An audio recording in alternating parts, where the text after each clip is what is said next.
नशिबातच असावं लागतं.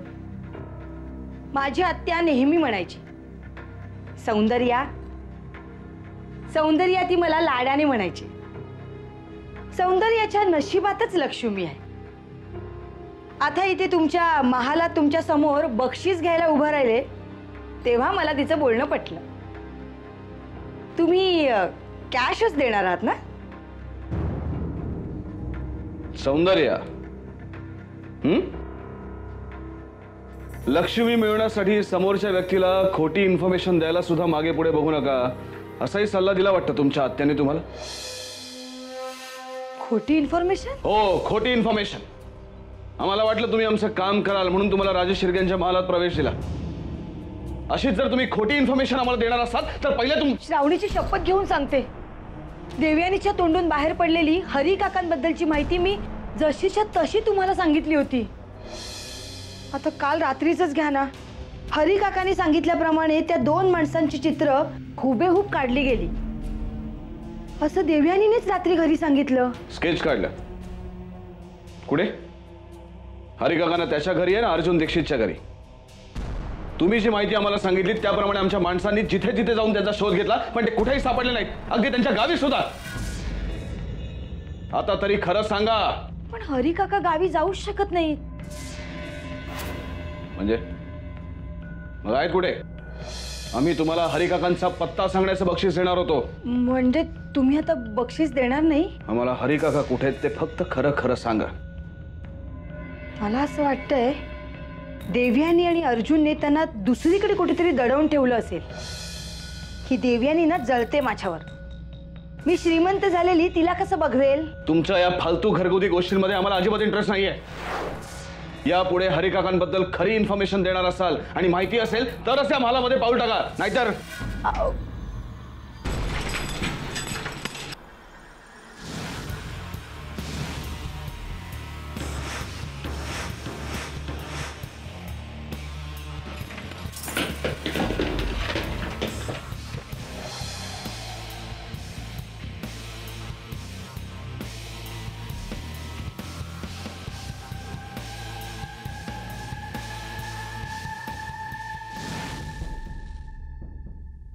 कोण होतं?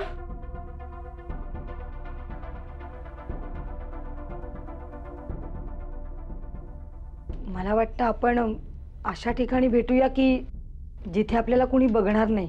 तुम्ही फक्त इन्फॉर्मेशन घेऊन या. भेटीची जागा आम्ही ठरवू. निघा.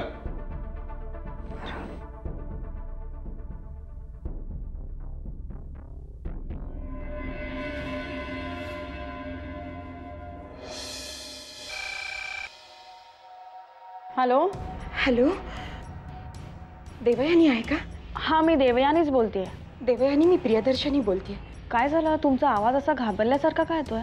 तुला एक महत्त्वाची बातमी सांगायची आहे. तुमच्या अभिलाषा काकू. काय केलं काकूनी? पुन्हा विक्रमादित्यांना भेटण्यासाठी इथे आले आहेत.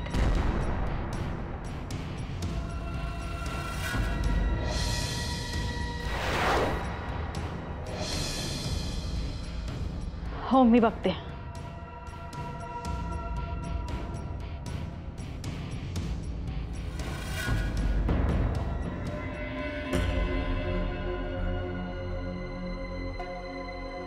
गडबडीत दिसतेस.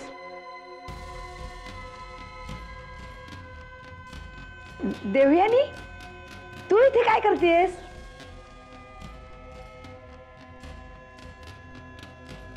हरी काकांना भेटायला जाणार होतीस ना? हे बघ, घरच्यांची काळजी तू करू नकोस.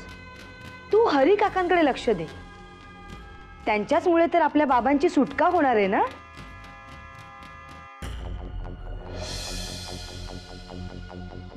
झालं बोलून? आता मला तुझ्याशी बोलायचंय. अगं मग बोल ना. दादूंबद्दल आणि हरिकाकांबद्दल आजकाल जास्तच काळजी वाटायला लागली तुला. समजू शकते का? मीच सांगते. त्यांच्याबद्दल काही माहिती मिळाली तर ती राजेश शिर्केंपर्यंत पोहोचवता येईल म्हणून.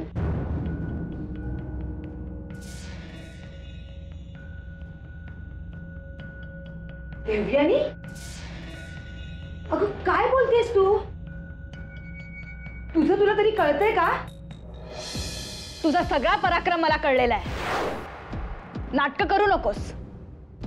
हरिकाकांसारखा माणूस दादूंसाठी जीव धोक्यात घालतो. अर्जुन त्याची नोकरी पणाला लावतो आणि तू घरच्या बातम्या शे, असं करताना तुला लाज नाही वाटली? देवयानी, मी काही बोलत नाही म्हणून तू वाटेल तसे आरोप केलेले मी ऐकून घेणार नाही.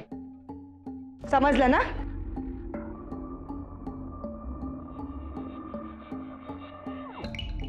आत्ता सुद्धा तू राजेश शिर्क्यांकडनंच आली आहेस हेही मला माहिती आहे. आणि तिथे तू काय सांगितलंस हे तुला आठवत नसेल तर मी तुला सांगते. मी मनात आणलं असतं तर हा सगळा प्रकार घरच्यांसमोर सांगितला असता. तू घरच्यांना काही सांगितलं नाहीस? नाही. शेवटी प्रत्येकाला सुधारण्यासाठी एक संधी द्यायची असते असं दादूच म्हणतात. आणि म्हणूनच तुला मी एक संधी देतेय. एक गोष्ट लक्षात ठेव, आज तू दादूंमुळे वाचलीस, माझ्यामुळे नाही. जमलंच तर त्यांचे आभार मान.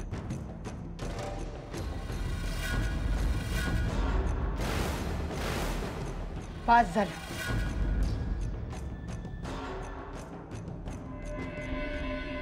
पास झालं तुझं दादू पुराण. मी काही बोलत नाही म्हणून तू वाटेल ते आरोप करतेस. आरोप करत नाहीये, खरं काय ते सांगते. आणि पुन्हा आता याच विषयावर वाद घालण्याच्या ऐवजी ना तुला चूक सुधारण्यासाठी मी एक संधी दिली आहे, त्याचा जरा फायदा करून घे. तुझंच भलं होईल. माझं भलं कशात आहे हे तू सांगण्याची गरज नाही. आमच्याच उपकारांवर वाढणाऱ्यांनी आमच्यावर उपकार करण्याची भाषा करू नये. इतकं समजावूनही परिस्थितीचं गांभीर्य तुझ्या लक्षात आलं नसेल तर तुझंच दुर्दैव म्हणायला हवं. काकू, कधी विचार केलायस? राजेश शिर्क्यांना जाऊन सामील झाली असतो, त्यांना जाऊन सगळं सांगतेस. हे सगळं घरच्यांना कळलं तर त्यांना काय वाटेल? सध्या तू तुझ्या दादूंना सोडवण्यासाठी मोठेपणा करत पुरावे गोळा करत असतेस. आहे मी राजेश शिर्केनं सामील. दे पुरावा. बोल ना, आता का तोंड बंद झालं?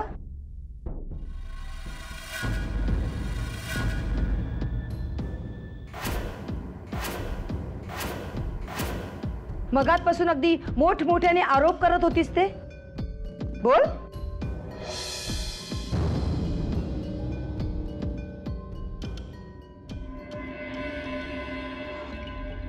मला शहाणपणा शिकवायला निघाली.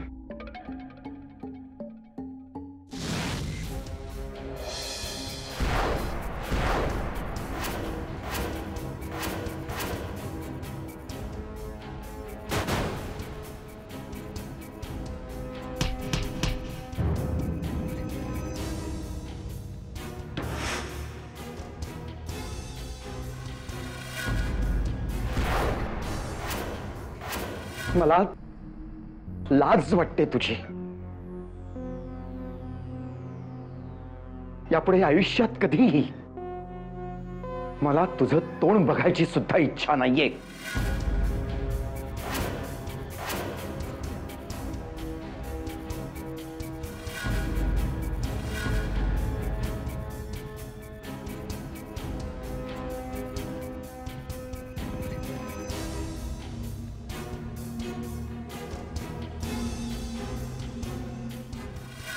अर्जुन सर, तुम्ही दिवी सरांना वाचवण्यासाठी आपली पोलिसाची नोकरी पणाला लावली.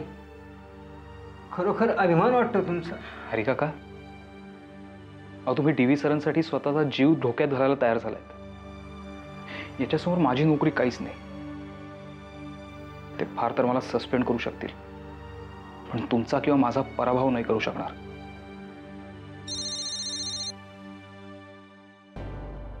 एक मिनिट. हा बोल.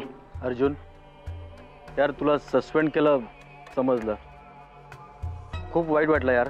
It's okay. ते कधी ना कधी व्हायचंच होतं. पण आज माझं सांत्वन करण्यापेक्षा मी तुझ्यावर जी जबाबदारी सोपवली आहे त्याच्याबद्दल जाणून घेण्यात मला जास्त इंटरेस्ट आहे. तपासाबद्दल म्हणशील तर माझा तपास पूर्ण झालेला आहे. मी त्या दोघांची माहिती काढलेली आहे. काय माहिती काय? विशेष दखल घ्यावी असा एकही गुन्हा कुठल्याच पोलीस स्टेशनला त्यांच्या नावावर नाहीये. या साऱ्या प्रकरणात त्यांचा सहभाग असण्याची शक्यता फारच कमी वाटते. हे बघ, त्यांच्या सहभागाची मला जास्त खात्री वाटते. कदाचित त्यांच्यावर कुणी संशय घेऊ नये म्हणूनच त्यांच्यावर ही जबाबदारी सोपवली असणार. मला सांग, आता ते दोघं कुठे आहेत? त्यांचा पत्ता मला समजलेला आहे. लवकरच तिथे जाऊन मी त्यांना अरेस्ट करतो. नाही रणशंके, नाही. हे बघ, तू असं काहीही करणार नाहीयेस. तू मला मदत करतोस हे समजा इतरांना कळलं तर तुझी नोकरी धोक्यात येऊ शकते आणि मला तू ऑन ड्युटी हवायस. तेव्हा त्या दोघांचं काय करायचं ते माझ्यावर सोड. मला सांग, आता ते दोघं कुठे आहेत? त्यांचा ॲड्रेस लिहून घे.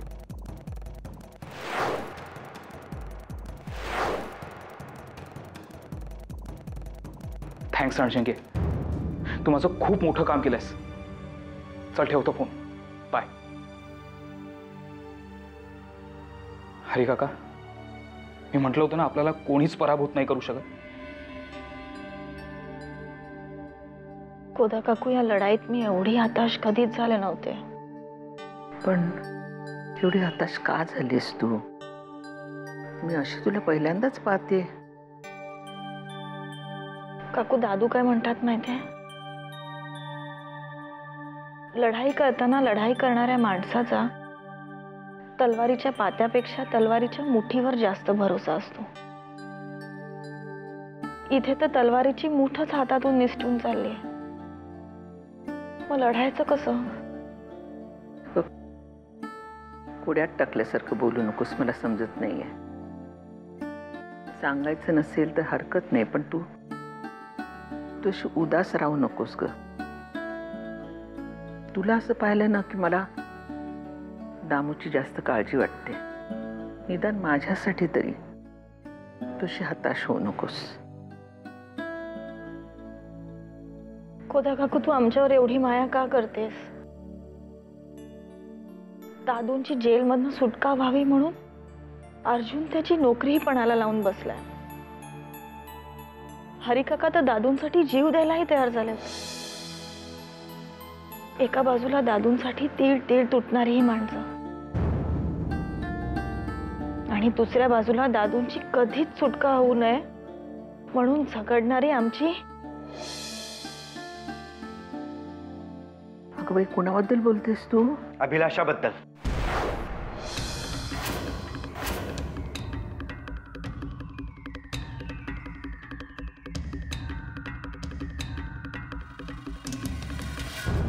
तिनं काय केलं? देव, तू अजूनही काकूला सगळं खरं काय ते सांगितलं नाहीस का?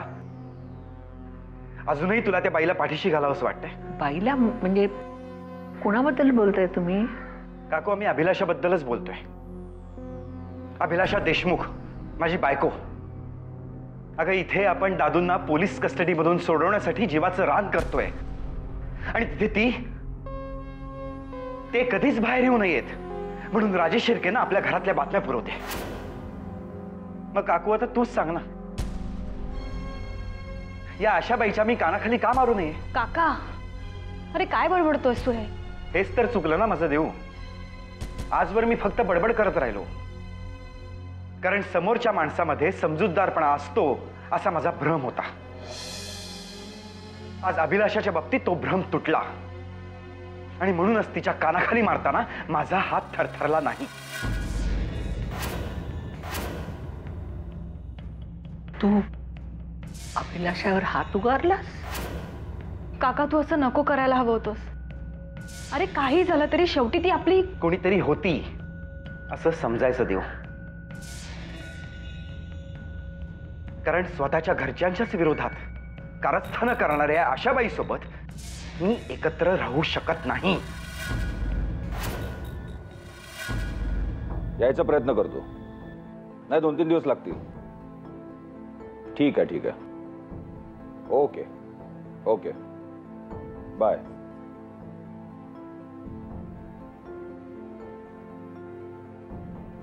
राजे. मणी, हरी कुठे? राजे, हरिकाका गावी गेल्याची आपल्याला चुकीची खबर मिळाली होती. हरिकाका गावी पोहोचलेलेच नाहीये. पण तो गावी गेल्याची खबर तुम्हीच आम्हाला दिली होती. आम्हाला आत्ताच समजलंय की ती खबर मुद्दामून पसरवण्यात आली होती. नाही भैयासाहेब, याचा अर्थ आम्ही जिला खोटी समजत होतो ती श्रावणीची आई खरं बोलत होती. याचा अर्थ हरीला या शहरामध्येच कुठेतरी दडवून ठेवण्यात आलंय. या सगळ्या गोष्टीच्या पाठीमागे खूप प्रॉपर प्लॅनिंग आहे. म्हणजे वेळेपूर्वीच त्या हरीला डिस्चार्ज देणं, सुरक्षिततेसाठी त्याला अर्जुन दीक्षितच्या घरी ठेवणं आणि आपल्याला ही माहिती मिळाली आहे त्याच क्षणी त्याला तिथनं हलवणं. अर्जुन आणि देवयानी दोघंही खूप हुशार आहेत आणि चलाक सुद्धा.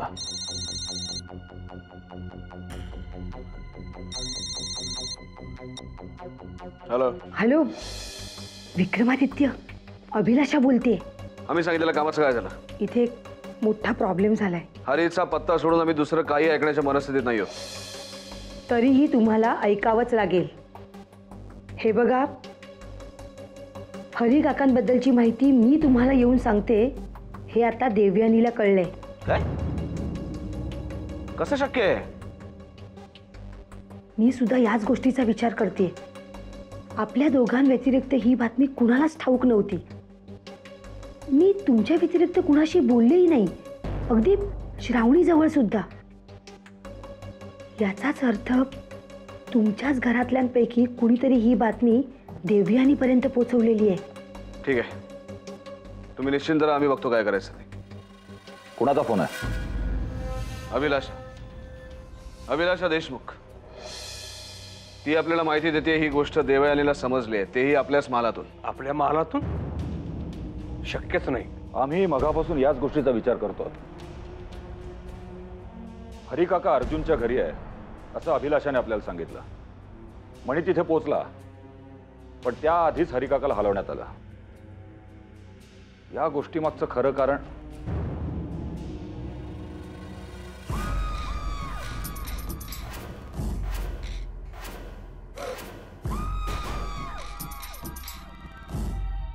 यामागचं खरं कारण आत्ता आम्हाला समजलं.